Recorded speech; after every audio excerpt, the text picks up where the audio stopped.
38 নম্বর আয়াত আমার সাথে সাথে পড়েন, আউযু বিল্লাহি মিনাশ শাইতানির রাজিম, মানে কেমন, বিসমিল্লাহির রাহমানির রহিম।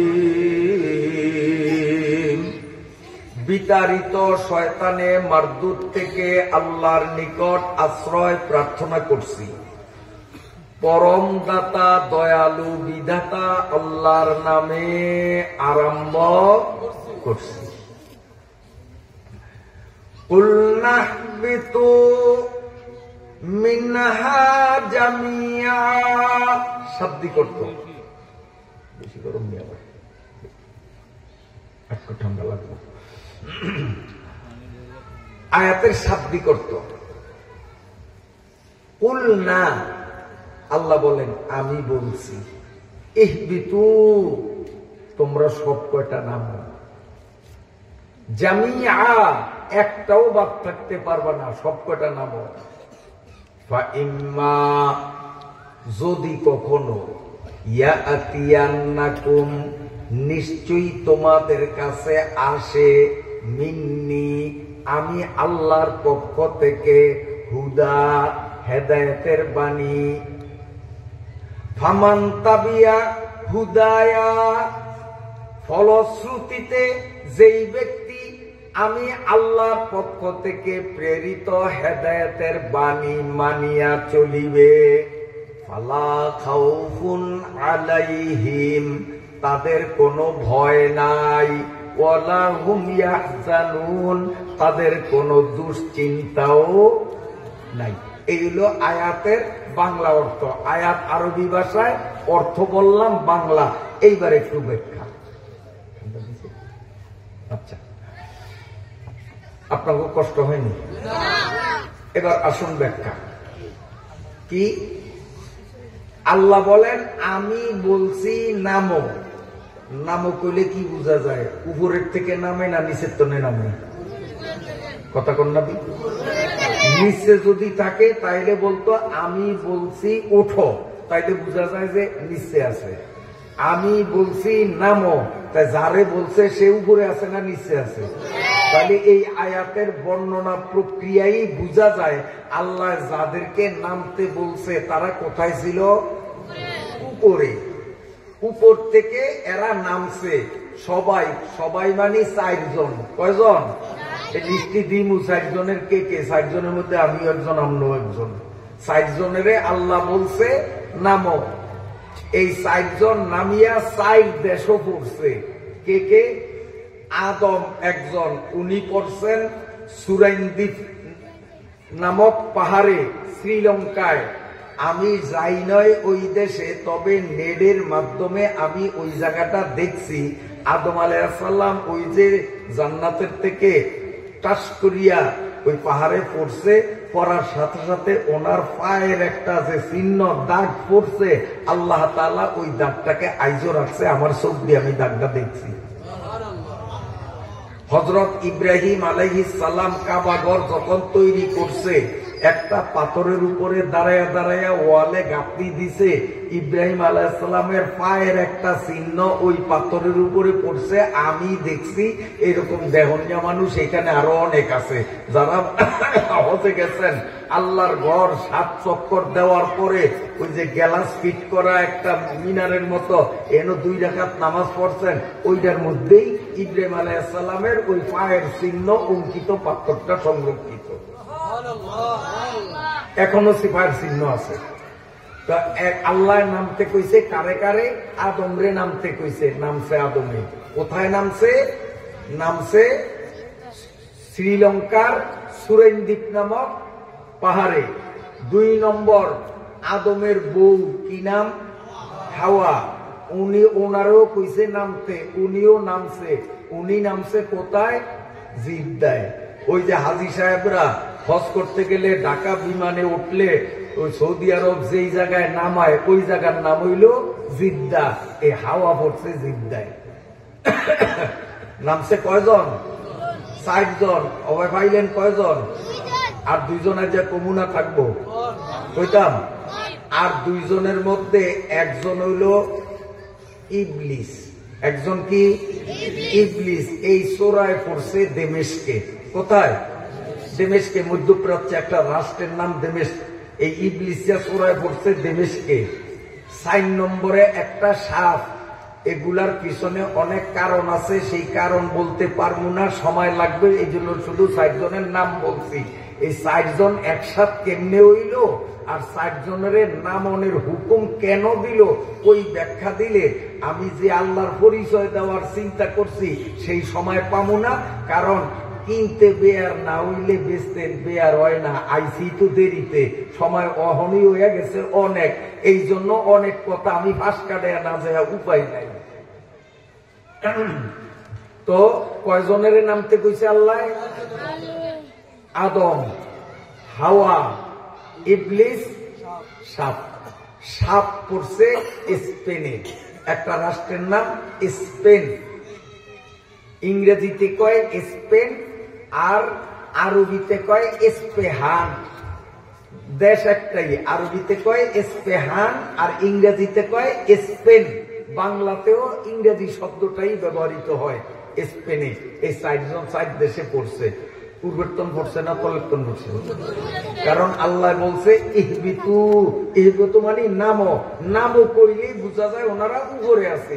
এখন কত উপরে আছে আর কত তলে পড়ছে, এইটা ব্যাখ্যা দিলেই আল্লাহর কুদরত আমরা সহজে বুঝতে পারবো।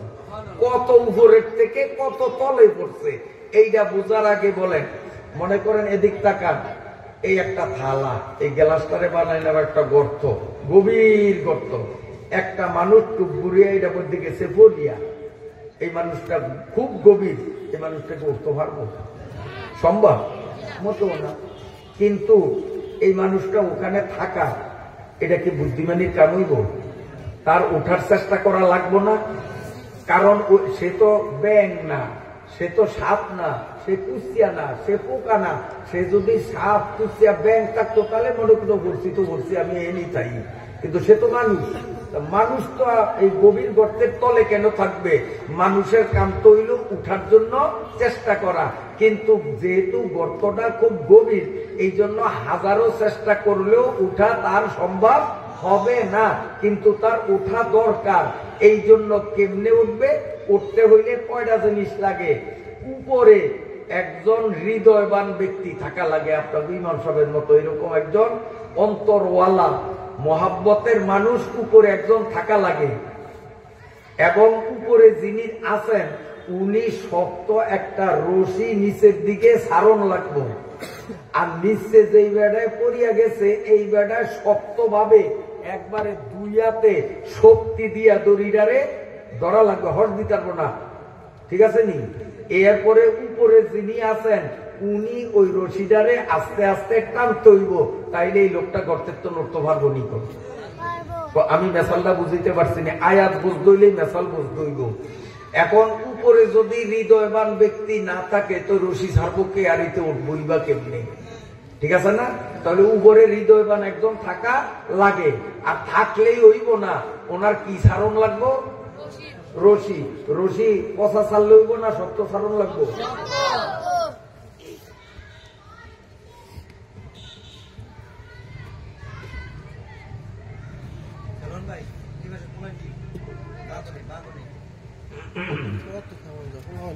আল্লাহ, একজন একটু নজর দেন, একটু খেদে দেন, এটা বোঝে না, ছোট বলি ফিরিয়েন না, ফিরিয়েন না, এমনি ঠাডে ঠুটে দূর করে দেন, ছোট বলে বুঝোয় নেই, বুঝোয় নেই না। সাউন্ড বাড়ানোর দরকার নেই, আওয়াজ ক্লিয়ার হয়। আমরা শোনেন না কথা? যাও, আওয়াজ ভিতরে ক্লিয়ার আছে আলহামদুলিল্লাহ। বাইরেরটা বাড়াইলে বাড়ক, না বাড়াইলে না বাড়ক, বাইরে যারা আছে হ্যাগরেও ওয়াজ শুনান আমার উদ্দেশ্য না। আমার হইলো যারা আমার সামনে আইছে এরা বুঝলেই যথেষ্ট। আল্লাহ, আপনার বেজারণ নেই, উদাহরণটা বুঝছেননি? তাহলে আবার কই, একটা মানুষ থালার মধ্যে পড়ছে, এখন হে থালার মধ্যে থাকবো না উঠন দরকার? তো উঠতে হইলে কেমনে উঠতে হইব? উঠবে একজন হৃদয়বান ব্যক্তি থাকা লাগবে। হৃদয়বান ব্যক্তি থাকলেই হইব না, উনি একটা দড়ি সারণ লাগবো। পচা দড়ি না শক্ত দড়ি? শক্ত দড়ি। দড়ি ছাড়লে তলে যেই বেড়ায় পড়ছে এই বেড়ায় শক্ত হাতে ধরন লাগবো নি? যদি হালকা ধরে তত পিছলে হইতে আবার হরিয়া যাব। শক্তভাবে ধরতে হইব, ধরলেও উঠতে পারবো না। ওই হৃদয়বান ব্যক্তি দয়া করিয়া যদি টান দেয় তাইলে উঠতে পারবো, ঠিক না? আমার আল্লাহ বলেন কুলনা হাবিতু মিনহা জামিয়া, ও আদম হাওয়া সাপ শয়তান তোরা সব আমার জান্নাত হলো উপরে, এই জান্নাতের থেকে দুনিয়ার থালার মধ্যে পড়িয়া যা। ফাইম্মা ইয়াতিয়ান্নাকুম মিন্নি হুদা, আমি উপরে দয়াবান আল্লাহ আছি, আমি মরি নাই। তোরা যখন নিচে পড়বি আমি তোদের কাছে একটা রশি ছাড়বো। আল্লাহ রাব্বুল আলামিন সূরা বাকারার মধ্যে আল উরওয়াতুল উসকা বলেছেন। আল উরওয়াতুল উসকার অর্থ হলো শক্ত রশি। আল্লাহ বলেন আমি শক্ত রশি অর্থাৎ কোরআন ছাড়িয়া দিছি। এখন যদি দুনিয়ার গর্তের মানুষগুলি কোরআন নামক শক্ত রশিটারে মজবুত ভাবে ধরে, অর্থাৎ কোরআনে যা বলছে সেই মতে যদি সে চলে, তাহলে আমি আল্লাহ রশি টানতে টানতে তারে তার আসল ঠিকানা জান্নাত বাড়িতে পৌঁছাইয়া দেব। তাইলে কোরআন শুনলে হইব না ধরন লাগবো? ধরন মানি এককালের ভাষা ক্রিয়া ধরন এই ধরন না, ধরন মানি কোরআনে যা কইছে তা মানো। কোরআনে যা কইছে তা মানো। আর কোরআনের কথাটা বিশ্লেষণ করিয়া ব্যাখ্যা করিয়া সুন্দর করিয়া বুঝিয়ে দিছেন কে? আল্লাহর নবী আমাদেরকে। আল্লাহ নবীরে বুঝাইছেন, নবী আমাদেরকে বুঝাইয়া দিছেন। এই কোরআন নামক রশি শক্তভাবে ধরার মতো মন মানসিকতা সৃষ্টি করার উদ্দেশ্যেই এই মাহফিল, ঠিক আছে নি? আপনাদের একটা প্রশ্ন করি, কোরআনের মধ্যে হাসর মাঠ যে হইব, আল্লাহর দরবারে আমাদের উঠা লাগবে, এরকম কথা কোরআনে আছে টাছে নি? নাই মনে হয়। হুজুরেরা বানিয়ে সুরে করে নাই, কোরআনে নাই। এক দুই আয়াতে না, অসংখ্য আয়াতে আল্লাহ বলছে হাসরের মাঠ নামে একটা জায়গা হইব, সেই মাঠের মধ্যে সবাইকে উঠতে হবে, আল্লাহর সামনে সবাইকে উঠতে হবে। আপনি আমি হিন্দু বৌদ্ধ খ্রিস্টান নেতানিয়াহু ও জুবাইডেন ওই অসভ্য মুদি বেগুনের উঠন লাগবে, কথা বোঝেন না? অসভ্য মুদি কইছে, আর অনেকের মুখটা বেজার হয়ে গেছে। মুদির দালাল আসেননি তো অসভ্যরে অসভ্য কম না, অসভ্যরে সভ্যনি কমু, ওইটা আসলেই অসভ্য। মৃত্যু মৃত্যু ওইটা আমাকে বাংলাদেশের মান সম্মান পৃথিবীর কাছে নষ্ট করার জন্য উঠিয়া ফুরিয়া লাগছে, লাগিয়া আমাদের নামে মিথ্যা কথা ছড়াইছে। বাংলাদেশে বলে হিন্দু করে বলে মুসলমানেরা ভেঙ্গায়, আমাকে নৈপুরের মধ্যে হিন্দু বসবাস করে না, এই সাইকেল সেন্টারে হিন্দু হিন্দু নাই, করে কেউ ভেঙ্গাইছে কোনোদিন? ওকে পূজার বাধা দিছে, বলা শহরে হিন্দুরা পূজা করে না। সারা বাংলাদেশে কোথাও কোনো হিন্দু করে মুসলমানরা ভেঙ্গাইছে এরকম কোনো প্রমাণ নাই, বরং উল্টা প্রমাণ আছে যে হিন্দুরা যখন পূজা করে তখন এই মালান সাহেবেরা, মাদ্রাসার ছাত্ররা, হাফেজ সাহেবরা, মসজিদের ইমাম সাহেবরা অগ পূজার গেইডও খাড়াইয়া খাড়াইয়া, পূজার চাইরে বাজে খাড়াইয়া খাড়াইয়া পাহারা দিছে যাতে কেউ আইয়া কোন রকম দুর্ঘটনা না ঘটাইতে পারে। হুজুরেরা পাহারা দিছে। আর ওই মুদি চোরার ঘরের চোরা, মৃত্যুকের পদায় মৃত্যু, এই অসভ্য অমানুষ হারামজাদা গোটা পৃথিবীর কাছে প্রচার করছে বাংলাদেশে বলে হিন্দু করে মুসলমানরা ভেঙ্গায়, আমার নামে বদনাম করছে। বদনাম করে কিছু করতে পারছে? কারণ পৃথিবী হাসা মিশা দেহে না, গোটা পৃথিবী দেহে না, কাজে ওই যে মৃত্যু এটা পৃথিবীবাসীর কাছে প্রমাণ হয়ে গেছে। 10টা রাষ্ট্র আন্তর্জাতিক সাংবাদিকদের কাছে মিথ্যুক, 10টা রাষ্ট্র গোটা পৃথিবীর মধ্যে। এই 10টা রাষ্ট্রের মধ্যে 2 নম্বরে হয়েছে ইন্ডিয়া। আমরা বাংলাদেশ মৃত্যুকের কাতারে নাই, বলেন আলহামদুলিল্লাহ। আর চোরা হইল 2 নম্বরে, 10 নম্বরে না, 9 নম্বরে না, 8 নম্বরে না। এই কত অসভ্য কইছি, কারণ এটা 2 নম্বরে আছে। এক নম্বরের কোন দেশের নামটা ভুলিয়ে গেছি। যাই হোক, আমাকে বললা, বেশি দূরের কথা কই না, এক ঘরে হিন্দু মুসলমান বসবাস করে, মায় আর ভাই আর বাপ তিনটা হইছে হিন্দু, আর এই বুড়িয়ার মাইয়া এইটা হইছে মুসলমান। 4 জন এক ঘরে বাস করে, মাইয়া মুসলমান, মাইয়ার ভাই হিন্দু, মা হিন্দু, বাপ হিন্দু, এক ঘরে বসবাস করে। তা আমি জিজ্ঞাসা করছি যে আপনারা এক ঘরে বসবাস কেমনে করেন? কাহাতে বুঝে কি হয়েছে, আমরা পূজা করি, আমগো মাইয়া তো আমাকে পূজা বাধা দেয় না, আর আমাকে মাইয়া দেই কোরআন শরীফ পড়ে, জিকির করে, নামাজ পড়ে, আমরাও তো বাধা দেই না, আমরাও বাধা দিই না। অর্ডা হয় করে আমরা করি এক ঘরের মধ্যেই, আমরা এই রুমের মধ্যে পূজা করি, হয় ওই রুমের মধ্যে কোরআন শরীফ পড়ে, নামাজ পড়ে। তারপরে আমি বললাম তো খাওয়া দাওয়া কেমন করেন? এক পাতিল রান্ধেন? কয় না, আমাগো রান্দা হয় খায় না, কারণ ওর তুলনায় আমরা বিজাতি, আর আমাগো নজরে ওই বিজাতি, এই জন্য ওর রান্দাও আমরা খাই না, আমাগো রান্দাও ওই খায় না। আমরা ওটা রান্ধা খাই, আর ওর নিজে রান্ধে না। ও শিক্ষিত মেয়ে, বলা একটা ইয়াতে ডায়াগনস্টিকে চাকরি করে, ওই সকালবেলা হোটেলে খায়, তারপরে দুপুরে হোটেলে খায়, রাত্রে হোটেলের খাবার টিফিন কিনে তুরিয়া বাড়ি টানিয়া ওরটা ওই খায়। ওর খাওয়ানোর দ্বারে আমরা যাই না, আমাকে খাওয়ানোর দ্বারে আমরা ইয়ে না, আমাকে মধ্যে কোনো ঝগড়াঝাটি, মারামারি, কাটাকাটি কিচ্ছু নাই। বাংলাদেশে এক ঘরের মধ্যে হিন্দুর কাম, মুসলমানের কাম করে, কোনো ঝগড়া নাই। আর মৃত্যুকের ফদায় মৃত্যু অসত্য বুদ্ধি সারা দুনিয়ায় বাংলাদেশের নামে বদনাম ছড়াইয়া শেষ পর্যন্ত নিজেই মৃত্যু প্রমাণ হয়ে গেছে। আল্লাহ, তাহলে হাসর ময়দান আসলে হইব না না হইব? কথা আছে না নাই? আপনাকে বিশ্বাস হয়নি? ওটন লাগবো। কেয়ামত জব খোদা তাআলা করেগা, খালা এক সব ও আজের করেগা, সবাই উঠেইব। তবে উঠেইব যে কেমনে উঠবো, এই সংক্ষেপে একটু বয়ান দিয়া, কত উপরের থেকে এই 4 জন কত তলে পড়ছে এইটা ইঞ্চি দিয়া মাপমু। একটু পরে একটু হাসরের ময়দানের বয়ানটা একটু দিয়ে দিতাম, তাতে হাসরের ময়দানের বয়ানটা শুনলে ইমানের ব্যাটারিটা চার্জ হইব, আয়াতের তাফসীরটা বোঝা আমাদের জন্য অনেকটা সহজ হবে। আল্লাহ আমাকেও কবুল করুক, আপনাদেরও কবুল করুক। এটারা 2 জন খারাপ হয়েছে কাকিও,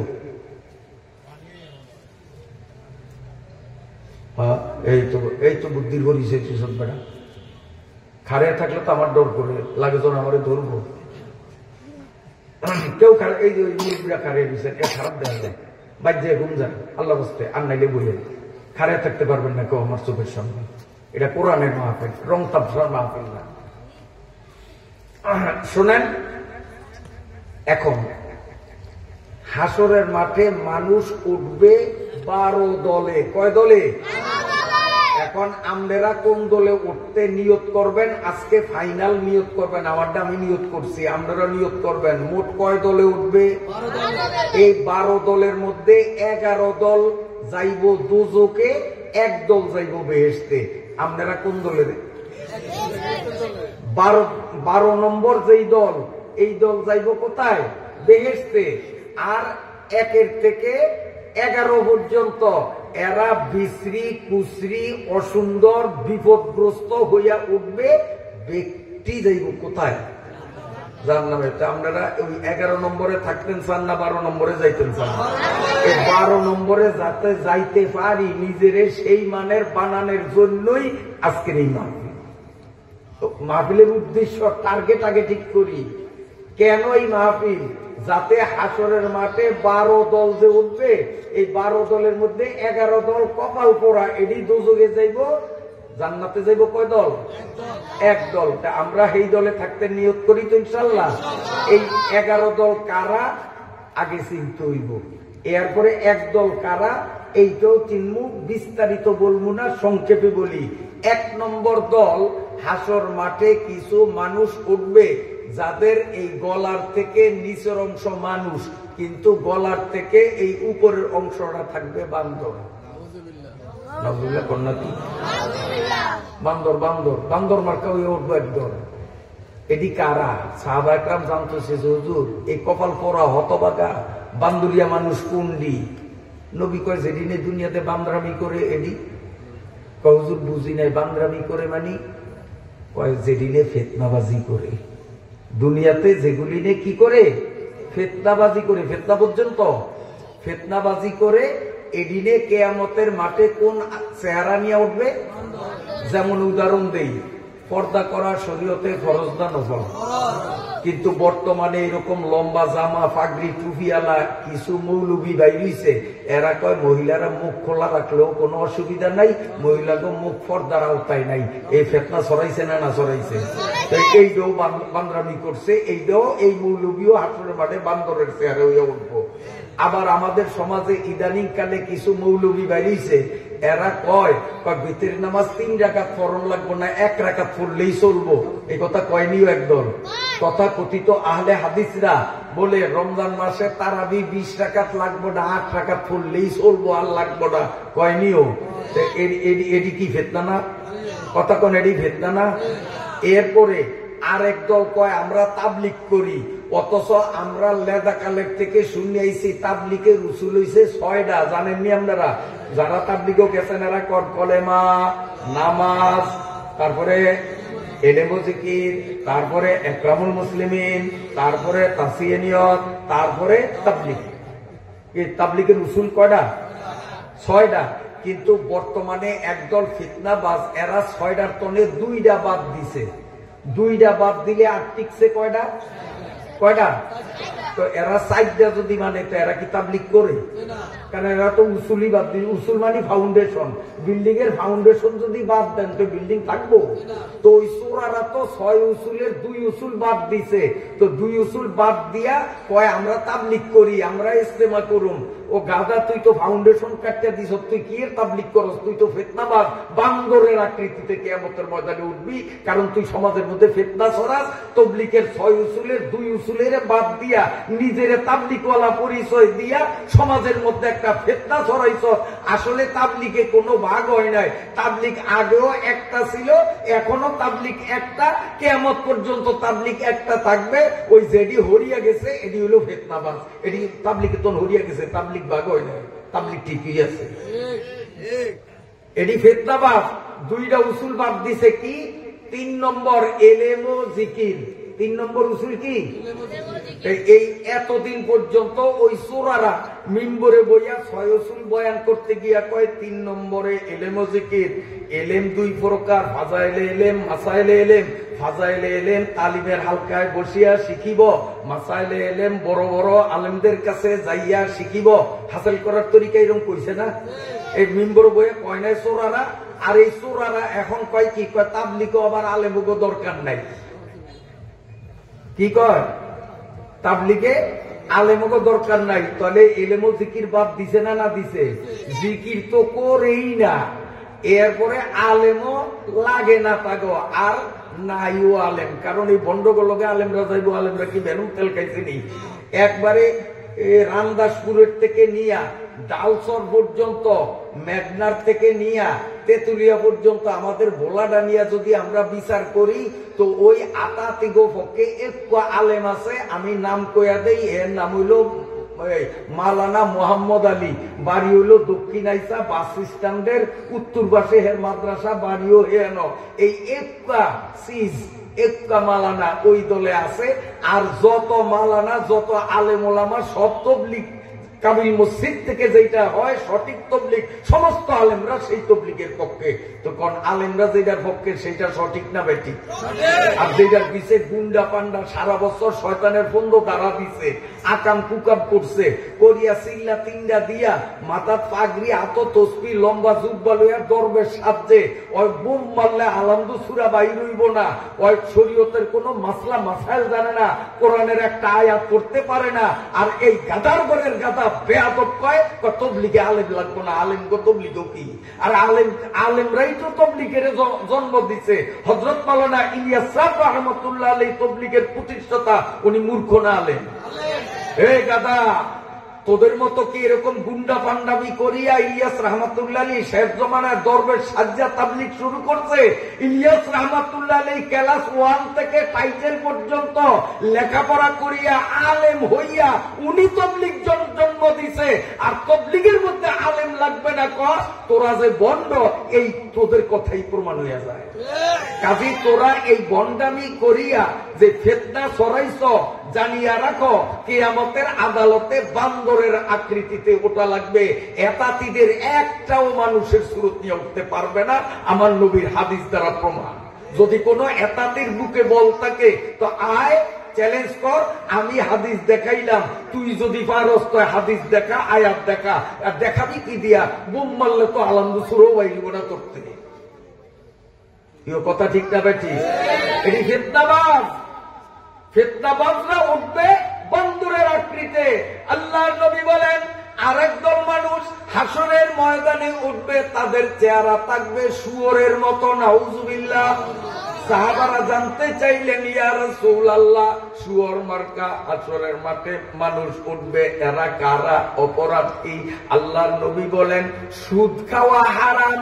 এই কথা জানিয়াও যেই ব্যক্তি পৃথিবীতে সুদ খাইবে, আমি সত্য নবী জানাইয়া দিলাম, সে যত বড় তাহাজ্জুদ গুজার হোক, হাজি হোক, গাজী হোক, যদি সুদ হারাম জানার পরেও সুদ খায়, কিয়ামতের ময়দানে তার চেহারাটা শুয়োর মার্কা হবে। আল্লাহ রাব্বুল আলামিন বলবেন, এ নাফরমান, তোরে শুয়োরের মতো দেখা যায়, এ গাধা তোরে বান্দরের মতো দেখা যায়, একটার কপালেও জান্নাত নাই, যা তোদের এখন জাহান্নামে ফালাইয়া দিব। যদি তোদের আমি আল্লাহর সাথে চ্যালেঞ্জ করিয়া জান্নাতে নিতে পারে, বলা তো গো আমির রে, আমি আল্লাহ এক দলের বান্দর আর এক দলের শুয়োর বানাইয়া জাহান্নামে ফেলে দিলাম। আল্লাহ পাকের নবী পয়গম্বরে খোদা সাল্লাল্লাহু আলাইহি ওয়াসাল্লাম ইরশাদ করেন, হাসরের মাঠে একদল মানুষ অন্ধ হয়ে উঠবে, অন্ধ, চক্ষু থাকবে না। ওই মানুষগুলো আল্লাহর কাছে আরজি দিবে, রব্বি লিমা আশারতানি আ'মা ওয়া কাদ কুনতু বাসীরা, ক্বালা কাযালিকা আতাতকা আয়াতুনা ফানাসিতাহা ফাকাযালিকাল ইয়াওমা তুনসা। একদল মানুষ কিয়ামতের ময়দানে অন্ধ উঠবে। এই মানুষগুলো বলবে, আল্লাহ, দুনিয়া আমি চক্ষুষ্মান ছিলাম, চক্ষু দিয়া দেখিয়া দেখিয়া গুলির থেকে ভোলা গেছি। ও 1 নম্বর মাল, 2 নম্বর মাল চোখ দিয়া দেখিয়া দেখিয়া ক্রয় করছি, কেউ ঠকাইতে পারে নাই। আল্লাহ, হাসরের মাঠে আমি এখন আন্ধা কেন, অন্ধ কেন হইলাম? কারণটা কি? কারণটা কি? কারণটা কি? আল্লাহ রাব্বুল আলামিন বলবেন, দুনিয়াতে তুমি ঘুষ খাইয়া অন্যায় ভাবে রায় দিতা, এমন সালিশদার আসেনি? 12টার সময় 10,000 টাকা ঘুষ খাইয়া সকাল 10টার সময় সালিশিতে বসিয়া 10,000 টাকা যে ঘুষ ধরাইয়া দিছে, অন্যায় ভাবে রায়টা তার পক্ষে দিয়া দেয়। এই মানুষগুলো কিয়ামতের ময়দানে অন্ধ হইয়া উঠবি। সবাই বলি নাউযুবিল্লাহ। 4 নম্বরটা কইনি, 3টা কইছি, 4 নম্বর কইতাম, কইলে যে বেজাল, এটা তো আমার গাও করবো, এই হুজুরের গাও করবো, কইতাম কইতেই হইব। তার কারণ নবীজি সাল্লাল্লাহু আলাইহি ওয়াসাল্লাম কইছে, আমি যদি এইটা আমার গাও ভরে দেখিয়া এইটারে এরিয়া সাইড বাদ দিয়া যদি 5 ঢুকে এইটারে গোপন রাখি, তো মান কাতামা ইলমান উলজিমা ইয়াউমাল কিয়ামাতি বিলিজামিন মিনান নার। নবীজির কথা, কিয়ামতের মাঠে জাহান্নামের কেসি দিয়া জিব্বা কেটে লিব, তো কোন লাগবো নি? আমার গাও ভরলো কইতে হইব, কইতাম। আল্লাহর নবী বলেন, ও আমার সাহাবীরা, কিয়ামতের মাঠে একদল মানুষ এইভাবে উঠবে, আমার দিকে তাকান। তাদের দুই চোখ থেকে গড়গড় করিয়া রক্ত পড়বে, আবার পুজ পড়বে। তাদের দুই নাকের ছিদ্র থেকে কখনো রক্ত পড়বে, কখনো দুর্গন্ধ পুজ পড়বে। তাদের দুই কানের ছিদ্র থেকে কখনো রক্ত গড়াইয়া পড়বে, কখনো পুজ গড়াইয়া পড়বে। তাদের মুখের ভিতর থেকে কখনো দুর্গন্ধ রক্ত, কখনো দুর্গন্ধ পুজ ঝরতে থাকবে। সাহাবা একরাম জানতে চাইলেন, ইয়া রাসূলুল্লাহ, এমন ঘৃণিত মানুষগুলো কারা যাদের চোখ, নাক, কান, মুখ থেকে পুজ ঝরবে? হাসরের মানুষগুলো তাদেরকে তুচ্ছ তাচ্ছিল্য করবে। এই মানুষগুলো কারা? আমার নবী জানিয়ে দিলেন, এরা হলো দুনিয়াদার আলেম। ওদের কথায় আর কাজে মিল নাই। এরা ওয়াজের স্টেজে বসিয়া মানুষে বুঝায়, এত দুনিয়া দুনিয়া করেন কেন? দুনিয়া ছাড়েন, দিন শরীয়ত ধরেন। এত জায়গা জমিনের দরকার কি? এত বাড়ি গাড়ির দরকার কি? খালি আখেরাতের চিন্তা করেন। মানুষের এই সমস্ত কথা বুঝাইয়া ওয়াজের স্টেজ থেকে নামাইয়া কমিটির সভাপতিরে কয়, 1 লক্ষ টাকার কম 1 টাকা দিলেও কিন্তু আমি নেব না। আসেনি এই মার্কা? আসেনি এই মার্কা? এই জমানায়, শেষ জমানায় একদল ব্যবসায়ী কোনটি কি বক্তা যে আবিষ্কার হবে, আমার আল্লাহ ১,৫০০ বছর আগে আমার নবীরে জানাইয়া দিছে।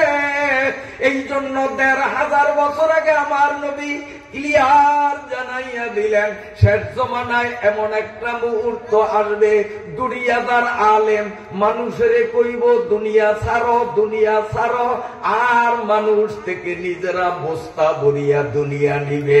প্রায় 1 লক্ষ টাকা হাদিয়া দিতে হবে, যাতায়াত খরচ 50,000 টাকা দিতে হবে, নইলে দাওয়াত ডায়েরিতে লেখা হবে না। আছে না নাই? এদের ওয়াজ শোনাও জায়েজ নাই। এরা দুনিয়াদার আলেম, এদের কথাই কাজে মিল নাই। কিন্তু দোষ ওনাদের না, দোষ আপনাদেরও। আপনাদের তো চুলকানিকা, আপনারা ওনাদের আনেন কা? ওনারা তো জোর করিয়া আসে না, আপনারা আনেন কা?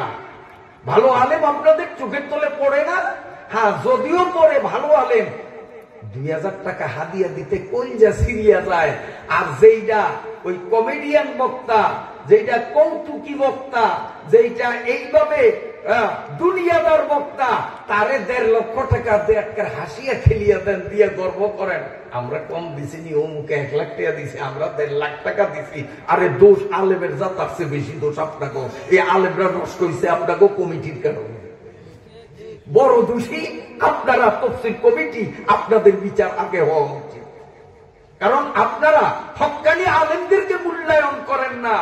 ওই ব্যবসায়ী আলেম যারা, নাটুকি আলেম যারা মঞ্চে বসিয়া গজল গাইয়া, গান গাইয়া, নাচিয়া কুদিয়া, হাসায়া কাঁদাইয়া, হ্যাঁ, এইভাবে সুটকি কইয়া 2 লাখ টাকা মারিয়া লইয়া যায়, আপনারা তাদেরকে সেই সুযোগ দেন। হক্কানি আলেম কোরআন হাদিস থেকে সহিহ সহিহ বয়ান শোনায়, তাদেরকে ১,০০০ টাকা দিতে কলজার বড়ু ছিড়িয়া যায়। কিয়ামতের ময়দানে আপনাদেরও বিচার হবে। রাগ করছেন নি আমার কথা? আল্লাহ পাকের নবী বলেন 5 নম্বর, মোট নম্বর কয়টা হবে? কথা কয় না, 12টা হবে।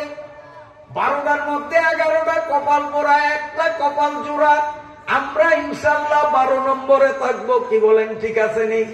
তাহলে সিরিয়ালে 5 নম্বরে আল্লাহর নবী বলেন, একদল মানুষ হাসরের মাঠে উঠবে, যেই মানুষটার মাথার তালু থেকে পায়ের তালু পর্যন্ত সারা শরীরের মধ্যে ধাউ ধাউ করিয়া লিলিহান আগুন জ্বলতে দেখা যাবে। জাহান্নামের আগুন বড় কঠিন, বড় কঠিন। আমার নবী বলেন, যদি একটা সোনামুখী সুই দিয়া মাটিটারে জাহান্নাম পর্যন্ত ফুটা করা হইত, এই সুইয়ের ছিদ্র পথ দিয়া জাহান্নাম থেকে যেই ভাপটুকুন উঠত, এই ভাপের উষ্ণতায় আকাশের মেঘের পানিগুলি শুকাইয়া যাইত। ওই ভাপের কারণে জীবজন্তু, মানুষ, গরু, ছাগল মারা যাইত। সুই পরিবার ছিদ্র পথে আগত ভাব যদি এত কঠিন হয়, যেই না ফরমানের মাথার তালুর থেকে পায়ের তালু পর্যন্ত শুধু আগুন আর আগুন, ধাউ ধাউ করিয়া সারা শরীরের মধ্যে আগুন জ্বলবে, তার অবস্থাটা কেমন হবে সেই বুঝবে। ফাসাউ ফাতারা ইজান কাশাফাল গুবারু আপারা সুনতাহাতা রিজলিকা আমিল হিমারু। আল্লাহর নবী বলেন, একদল মানুষ সারা গায়ের মধ্যে জাহান্নামের আগুন দাউ দাউ করিয়া জ্বলবে। সাহাবায়ে কিরাম আরজ করলেন, ইয়া রাসূলুল্লাহ, এই মানুষগুলো কারা? আল্লাহর নবী বলেন, শেষ জমানায় এমন কিছু মানুষ পাওয়া যাবে, এই মানুষগুলারে ভোলা শহরে নিয়া হোটেলে যদি বুনা গরুর গোশত দিয়া ভাত খাওয়াইয়া 1000 টাকার নোট একটা পকেটে ঢুকাইয়া দেয়, হাকিমের সামনে কোর্টে দাঁড়াইয়া ঢা মিথ্যা সাক্ষী দেয়। আসেনি? আসেনি? যারে বানাইছে মার্ডার কেসের 1 নম্বর আসামি, যেদিন মার্ডার হইছে এই 1 নম্বর আসামি ভোলায়ও ছিল না, সে ছিল সিলেটে, অথচ তারে বানাইছে 1 নম্বর আসামি। 1000 টাকা ঘুষ খাইয়া গরুর গোশত দিয়া পেট ভরিয়া ভাত খাইয়া ওডে হাকিমের সামনে দাঁড়াইয়া কয়, স্যার আমার চৌকের সামনে দাও দিয়া গেডিডারে এক কোবে ফালাইয়া দিছে, আমি লাফাইয়া গিয়া দাও ধরতে চাইছিলাম, ধরিয়া সারি নয়, ধরার আগেই আমার সামনে ওই কল্লাটা কাটছে। এরা কি আসা কথা রে?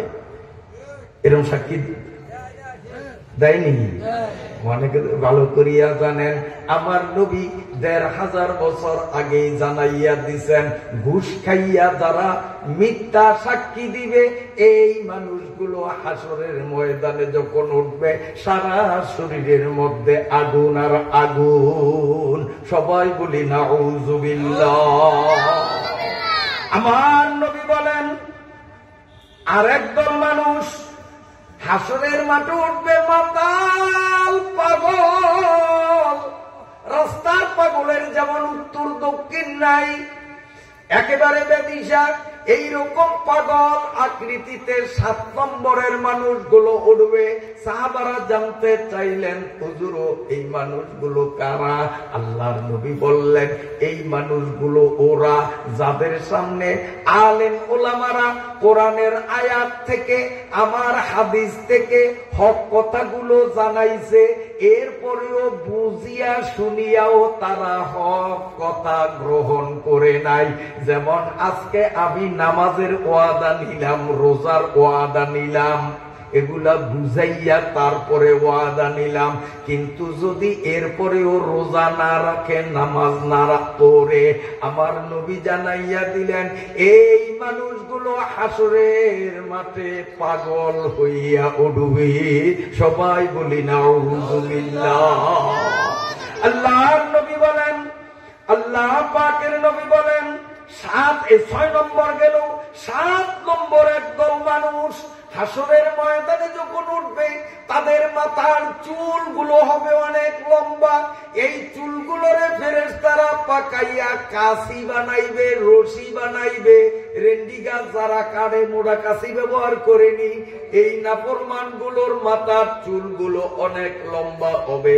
ফেরেশতারা এই চুলেরে পাকাইয়া মোড়াইয়া রশি বানাইবে, কাশি বানাইবে, বানাইয়া এই কাশি দিয়া হাত বানবে, পা বানবে, বলের মতো বানাইয়া ফালাইয়া রাখবে। আর ফেরেশতারা লাথি মারতে মারতে তাদেরকে জাহান্নামের দিকে নিয়ে যাবে। সাহাবারা জানতে চাইলেন, হুজুর এই অবস্থা কার হবে? আল্লাহর নবী বললেন, যারা পরের জিনিসে লোভ করে। যারা পরের জিনিসে লোভ করে। কেমন? একটা উদাহরণ দেই।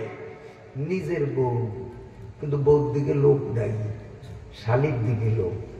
এরকম আসেনি? আসেনি?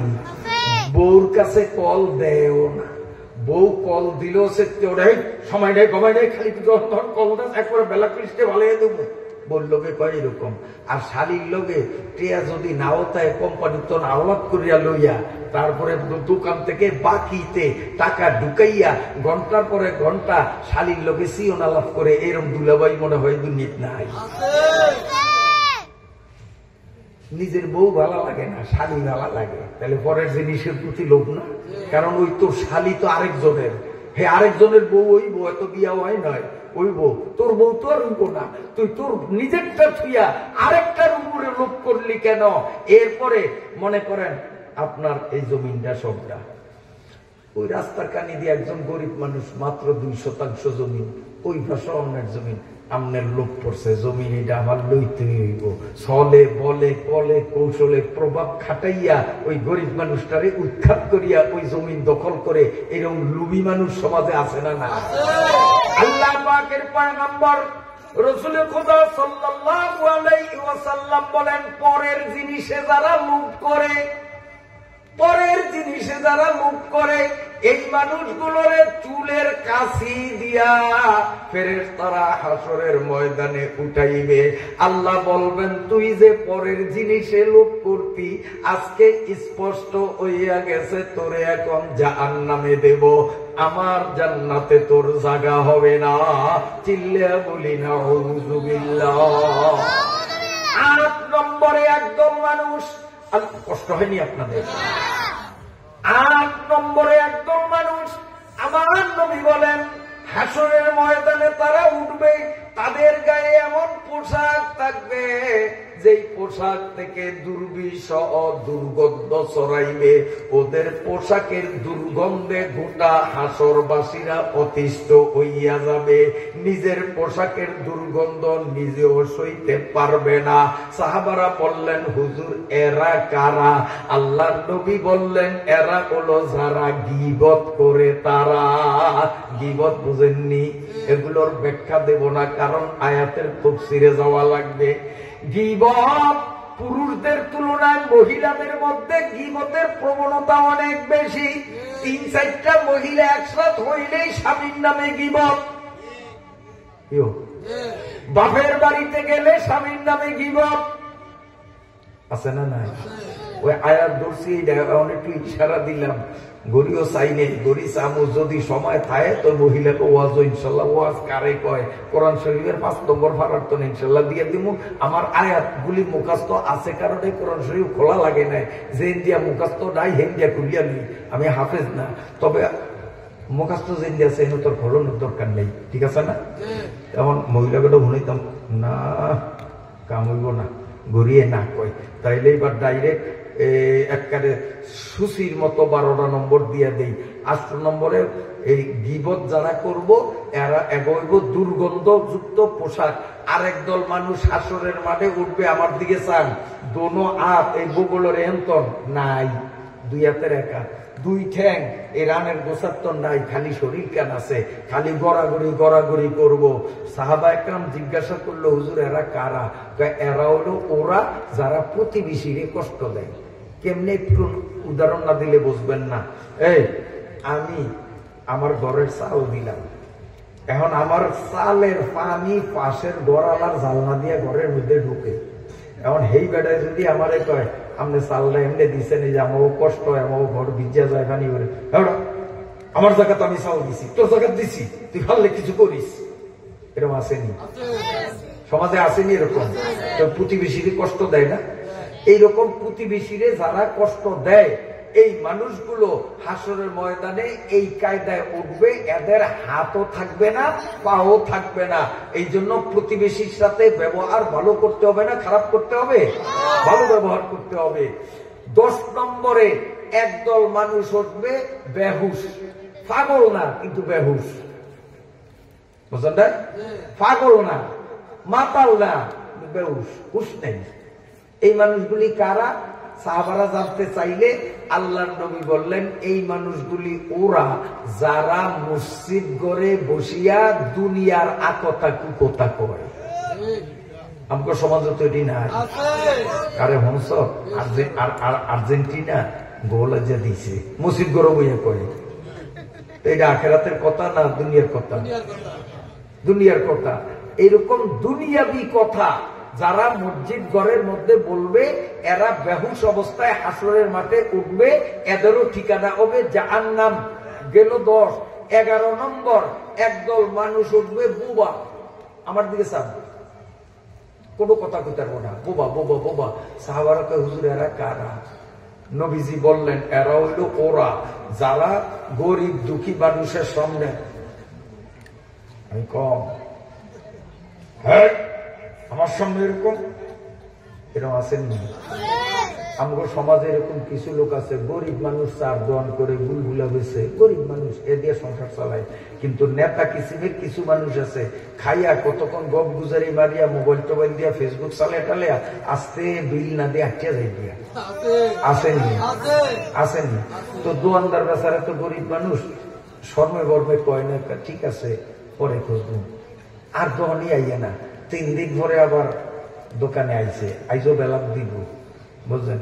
ওই দোকানদার কয়, মেয়া সেদিনকার বিলটা, ও যেদিন এত টাকা খেয়ে গেছে না, আচ্ছা আচ্ছা আচ্ছা বিয়ালে খালি দিয়েছেন। 7 দিন পর্যন্ত হিতের খবর নেই, আসেনি। বলে বলে তাই নগদ টেয়া দিয়া খায়, আরেক দোকানও খায়, ওই দোকানও যায় না। এরকম অসভ্য আছে নি, হাসা কথা বলতে ডর পেয়ে নিয়ে আছে আমাদের সমাজে। ওই বেচারা ধৈর্য ধরতে ধরতে 1 সপ্তাহ পরে আর কত ধৈর্য ধরবো, মেয়া যা 7টা দিন পারে গেল, টেয়াটা অন্য ভাগ না, হারাম দাদা ঠাস করে গেল একটা লাগে, দিন না তোর টেয়া চাই, তুই কি করতে আসেনি?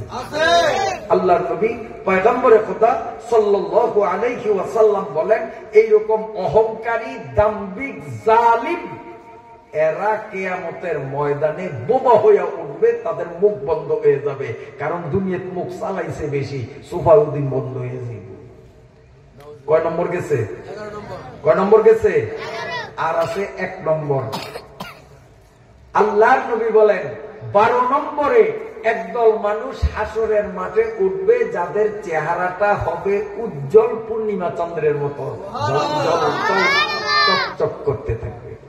সাহাবায়ে কেরাম হুজুর হুজুর তাইলে তাড়াতাড়ি কন, এই নম্বরটা কারা?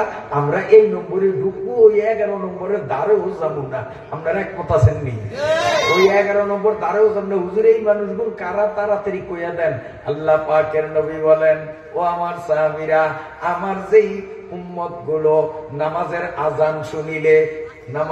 আজান শুনিলে জামাতের গুরুত্ব দিয়া, নামাজের গুরুত্ব দিয়া আমার ঘর মসজিদে আসিয়া জামাতের সাথে গুরুত্ব সহকারে 5 ওয়াক্ত নামাজ পড়িবে, আমি নবী ঘোষণা দিলাম তাদের চেহারা পূর্ণিমার চাঁদের মতো উজ্জ্বল হবে। এখন মা বোনরা প্রশ্ন করতে পারেন, হুজুর পুরুষরা তো মসজিদে যাইবে, তারা উজ্জ্বল চেহারা নিয়ে হাসরের মাঠে উঠবে, আমরা মহিলারা তো মসজিদে যাইতে পারি না, বাড়ি ঘরে পড়ি, আমাদের কি অবস্থা হবে? তাদের একটা প্রশ্ন থাকতে পারেনিও। তাইলে জবাবটা আমার মা বোনরা খেয়াল করিয়া শোনেন। যখন মসজিদে আজান হবে, মা আপনার স্বামীকে বলবেন মসজিদে যান, আজান হইছে। আপনার পোলারে বলবেন, এই আজান হইছে মসজিদে যা। আপনার নাতিরে বলবেন, আজান হইছে মসজিদে যা। আর আপনি সুন্দর করিয়া ওযু করিয়া নিজের ঘরের মধ্যে নামাজ পড়বেন। খাইরু মাসাজিদি ইন্না কারু বুয়ুতিহিন্না সয়্যাবি। যেই মহিলা তার ঘরের পুরুষ সদস্যদেরকে মসজিদে পাঠাইয়া ঘরের মধ্যে মহিলা নামাজ পড়বে, ওই মহিলাও কিয়ামতের ময়দানে পূর্ণিমার চাঁদের মতো উজ্জ্বল চেহারা নিয়ে উঠবে।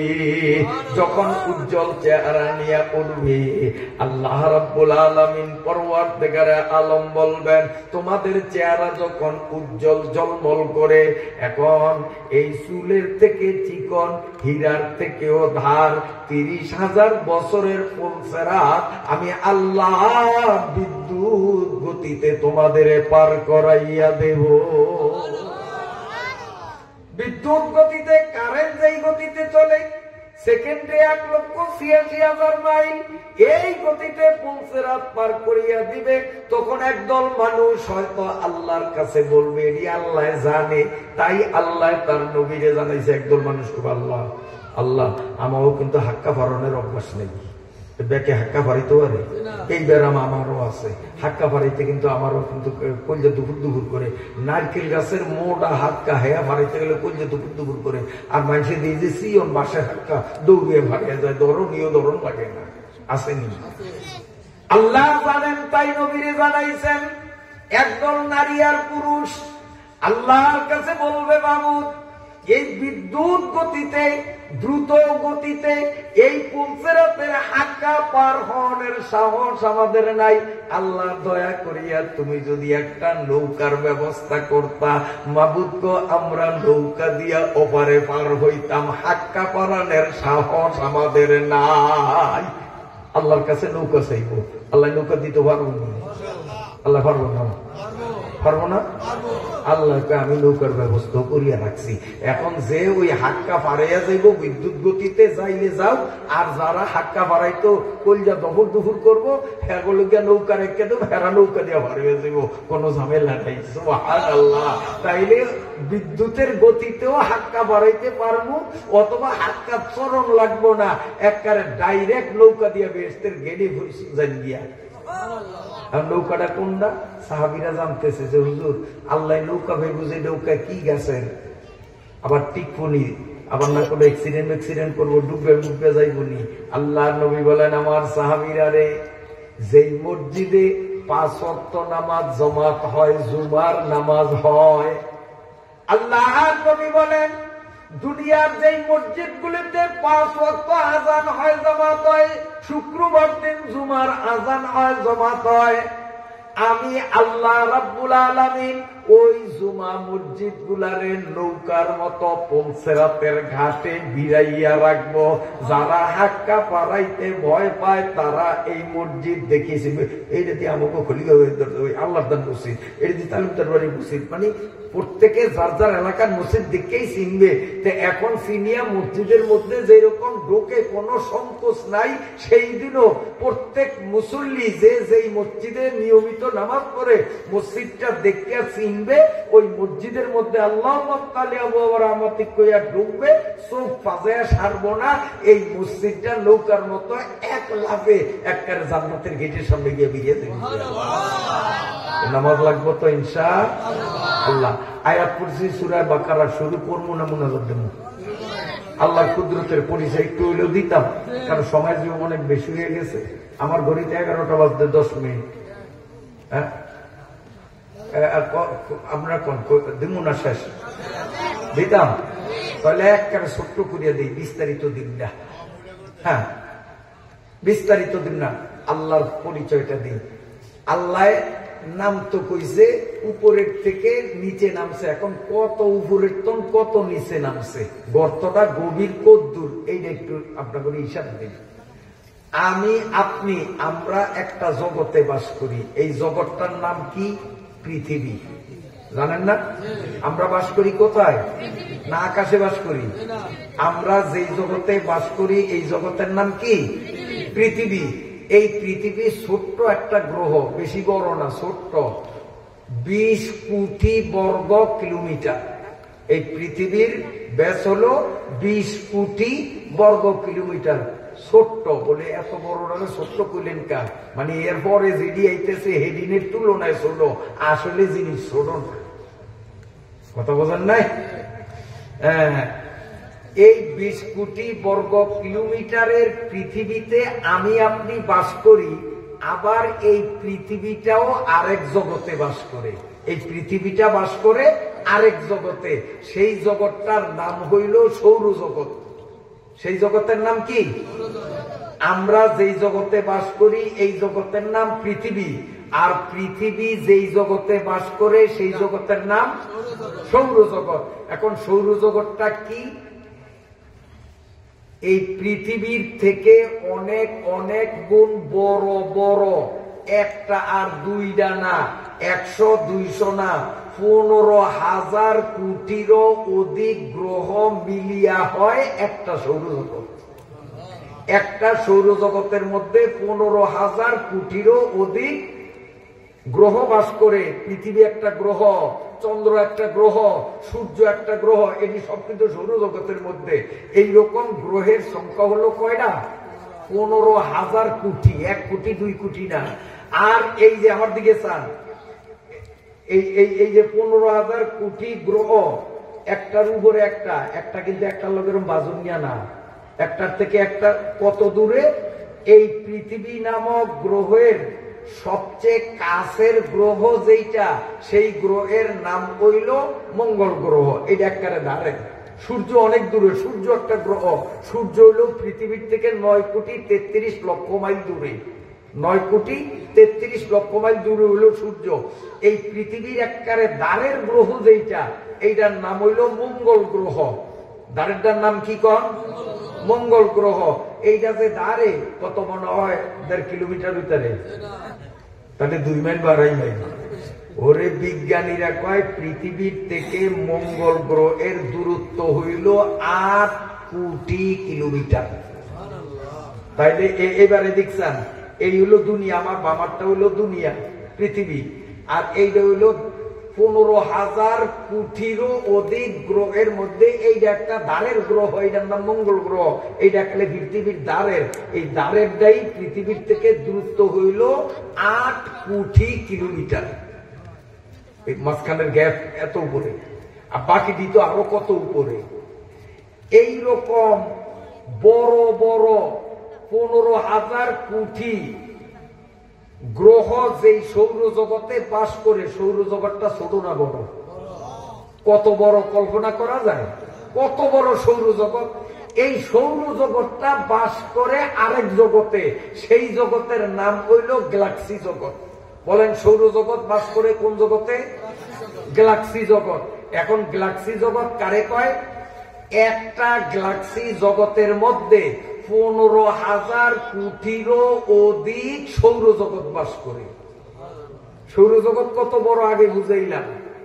এইরকম এই 15,000 কোটিরও অধিক সৌরজগৎ যেই জগতে বাস করে, সেই জগৎটার নাম হলো গ্যালাক্সি জগৎ। আর এই যে গ্যালাক্সি জগতের মধ্যে ধরিয়া নেন, এইটা গ্যালাক্সি জগৎ। এই গ্যালাক্সি জগতের মধ্যে যে 15,000 কোটিরও অধিক সৌরজগৎ আছে, সৌরজগৎ গুলি একটা আরেকটার সাথে লাগিয়া না। একটা সৌরজগৎ থেকে আরেক সৌরজগতের দূরত্ব হলো 3 কোটি আলোকবর্ষ। কত বোঝেন নাই? ওফলাইনে পড়ছে, যেগুলো স্কুল কলেজে পড়ছে, এগুলো বলছে আমরা বোঝেন নাই, বুঝবেন এবার বুঝেই। এই যে আলোটা, এই যে আলোটা, বিদ্যুৎটা, এইটার গতি জানেন তো? 1 সেকেন্ডে কয় মাইল যাইতে পারে? এই কতক্ষণ আগে আমি কয়ে দিছি। কনাকা স্কুল ভরণিয়া নাই একটাও। খালি কাউল হুজুরে বামাঙ্গুল দেখাও, ও আসো আইও না, মৌলবীরা কি জানে, তোমরা খুব জানো। এখন জিজ্ঞেসি বিদ্যুতের গতি, এটা তো এককালে ক্লাস 2 ফোলা পাইলেও জানার কথা, আর এটারই উত্তর তোমরা দিতে না। 1,86,000 মাইল। এই বিদ্যুৎটা সুষ্টিপ দিলি বাতিটা জ্বলে, এত তাড়াতাড়ি কেমনে জ্বলে তুলি তারপরে গেল। কারণ এই বিদ্যুতের গতি হইল 1 সেকেন্ডে 1,86,000 মাইল। এখন এই 3 কোটি আলোকবর্ষের অর্থ বুঝাই, যদি পৃথিবীতে কেহ এমন একটা উড়োজাহাজ বানাইতে পারে, যেই উড়োজাহাজটার চলার গতি হবে বিদ্যুতের গতি, অর্থাৎ উড়োজাহাজটা 1 সেকেন্ডে 1,86,000 মাইল যাইতে পারে, এইরকম উড়োজাহাজ কোনদিন যদি বিজ্ঞানীরা বানাইতে পারে, আর সেই উড়োজাহাজ চালাইয়া এক সৌরজগৎ থেকে আরেক সৌরজগতে পৌঁছতে 33 লক্ষ বছর লাগবে। তাইলে বোঝেন কত উপরে আর কত নিচে, কত উপরে। এক একটা সৌরজগতের থেকে আরেকটা সৌরজগৎ কত উপরে, 33 লক্ষ বছর লাগবে আলোর গতিতে দৌড়াইতে পারে এইরকম বিমান দিয়া। তাহলে কত উপরে। এই গ্যালাক্সি জগৎ বাস করে আরেকটা জগতে, সেই জগৎটার নাম হলো মহাগ্যালাক্সি, গ্যালাক্সি গুচ্ছ। গ্যালাক্সি বাস করে আরেক জগতে, সেটার নাম কি? গ্যালাক্সি গুচ্ছ। সংক্ষেপে বলি, গ্যালাক্সি গুচ্ছ কারে কয়? এইরকম বড় বড় সৌরজগৎ, 15,000 কোটিরও অধিক সৌরজগৎ মিলিয়া একটা গ্যালাক্সি। এইরকম 15,000 কোটি গ্যালাক্সি মিলিয়া হয় একটা গ্যালাক্সি গুচ্ছ। সেগুলো ওই রকম অনুপাতে একটার থেকে আরেকটা উপরে দূরত্বে।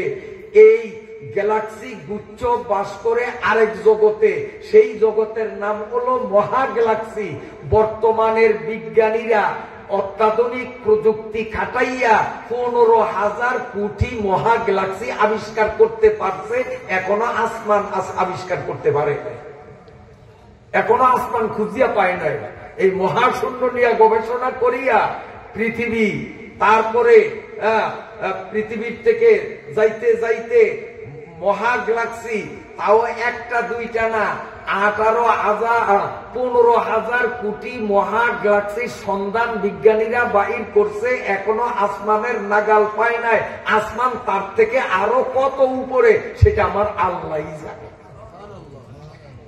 প্রথম আসমানটা, তারপরে এই মাটির থেকে প্রথম আসমানের তলা পর্যন্ত দূরত্ব যদ্দূর, আসমানের বডিটা মোড়া উদ্দূর। আসেন, এই আসমানের উপরে আরেকটা আসমান, এই আসমানের বডিটা যদ্দূর মোড়া, দুই আসমান এর মাঝখানের গ্যাপ, ফাঁকা জায়গাটাও অদ্দূর। এইরকম একে একে 7টা আসমান। এই 7 আসমানের উপরে হলো সিদরাতুল মুনতাহা। এই সিদরাতুল মুনতাহার উপরে হইল জান্নাত। ওই জান্নাত থেকে আল্লাহ বলছেন কুলনা হাবিতু মিনহা জামিয়া, তোরা সাইরোনা এখান থেকে পড়। এখন পর কত উর্বর্তন, কত তলই হচ্ছে, কত উপরে জান্নাত আর কত তলে দুনিয়াতে বললাম। আল্লাহু আকবার। এই গর্তের থেকে উঠতে হলে আল উরওয়াতুল উসকা, আল্লাহ উপর থেকে রশি ছাড়ছে, এই রশি যদি ধরি, ফামান তাবিয়া হুদায়া, আল্লাহ বলেন এই রশি যারা শক্ত করিয়া ধরবে, কোরআনে বর্ণিত হালালকে হালাল মনে করবে, কোরআনে বর্ণিত হারামকে হারাম মনে করবে, কোরআনের নামাজের সবক দিছে নামাজ ধরবে, কোরআনের রোজার সবক দিছে রোজা ধরবে, কোরআনে যা বলছে তা জানিয়া জানিয়া তা মানবে। আল্লাহ বলেন আমি কোরআন নামক রশির টানে আমার বন্দারে জান্নাতে উঠাইয়া নেব। ফালা খাউফুন আলাইহিম, আল্লাহ বলেন এই মানুষগুলো যখন মৌতা বিছানায় পড়িবে, আজরাইল যখন তার সামনে আসবে, আল্লাহ বলেন ফালা খাউফুন আলাইহিম, আজরাইলের দেখিয়া মোটেও ভয় পাইবে না, আজরাইলের দেখিয়া মোটেও ভয় পাইবে না। কেননা আজরাইল আসিয়া তাকে অভয় বাণী শুনাইয়া দিবে, ও আল্লাহর বান্দা, তুমি যখন আল্লাহর রশি কোরআন ধরছ, আমি আজরাইল এখন তোমার রূহটারে শরীর থেকে বাহির করণ বাকি, বাহির করার সাথে সাথে এক টানে আল্লাহ তোমারে জান্নাতে পৌঁছাইয়া দেবে। ফালা খাউফুন আলাইহিম, মৌতের সময় তাদের কোনো ভয় হবে না। ওয়ালা হুম ইয়াহজানুন, মৃত্যুর পরে দীর্ঘদিন কবরে থাকতে হবে, হাসরের মাঠে উঠতে হবে, হাসরের মাঠে 11 দল বড় ভয়াবহ অবস্থায় উঠবে। আল্লাহ বলেন ওয়ালা হুম ইয়াহজানুন, কোরআনের রশি যারা ধরছে এদের কবরের কোনো ভয় নাই, এদের মিজানের ভয় নাই, এদের পুলসিরাতের ভয় নাই, এদের হাসরের মাঠে 11 নম্বরে ঢুকারও কোনো ভয় নাই। ওয়ালা হুম ইয়াহজানুন, আমি আল্লাহ অভয় দিয়া দিলাম, আমার কোরআনের রশির টানে আমি তাদের জান্নাতে নিয়ে যাও। সুবহানাল্লাহ, সুবহানাল্লাহ। সেই কোরআনের মাহফিল আল্লাহ তাআলা আমাকে আপনাকে কবুল করছেন। আপনারা খুশি না বেজার? অন্তর থেকে বলুন আলহামদুলিল্লাহ। আমি যেই আয়াতখানা পড়ছি একবারে সিফাইয়া সাফাইয়া ছোট্ট করিয়া আয়াতের একটু ব্যাখ্যা তাফসির আপনাদের দিছি। বিস্তারিত দিতে গেলে রাত শেষ হইবে, তারপরও ইনশাল্লাহ শেষ হবে না। কারণ আল্লাহর কালাম কেমন জানেন? হযরত আল্লামা শাহেদ রহমাতুল্লাহ আলাইহি, বড় একজন আলেম, উনি আল্লাহর কোরআনের তাফসীর লেখছেন আরবি ভাষায় 1000 খণ্ড। তাফসীর কয় খণ্ড? এক একটা খণ্ড এরকম মোটা, তাইলে 1000 খণ্ডের বলিয়া এতখানি। এই কিতাব লেখার পরে উনি ভূমিকার মধ্যে লেখছেন, আমার ফ্যাডের মধ্যে কোরআনের যেই তফসির এখনো জমা আছে ওইগুলির তুলনায় আমার 1000 ভলিউমের লিখিত তফসির হইল একটা ফোঁটা, আর আমার ফ্যাডের মধ্যে আছে সাগর। তাহলে এইতে ব্যক্তি যদি লিখতো তাহলে তফসির কেমন হইতো খোদাই জানে। তাহলে এক রাত্রে এই আয়াতের তফসির আর কদ্দুর শুনাবো, একই সম্ভব কিয়ামত পর্যন্ত শুনাইলেও তো শেষ করা সম্ভব নয়। আর 5 নম্বর পারার থেকে বিশেষভাবে মহিলাদের ওয়াজের যে আয়াত পড়ছি সেই আয়াতের এখনো আমি ভিতরে ঢুকি নাই। তবে আপনাদের সাথে একটা পরামর্শ, যদি স্পেশাল ভাবে মহিলাদের উদ্দেশ্যে খাস বয়ান করতে গিয়া সেই আয়াতের তফসিরে ঢুকি, এতে যদি রাইত পোহায় ফজর নামাজ পড়বো ময়দানে জমাতে, এরপরে মুনাজাত দিমু, আপনারা থাকতে রাজি আছেন? কে কে রাজি আছেন?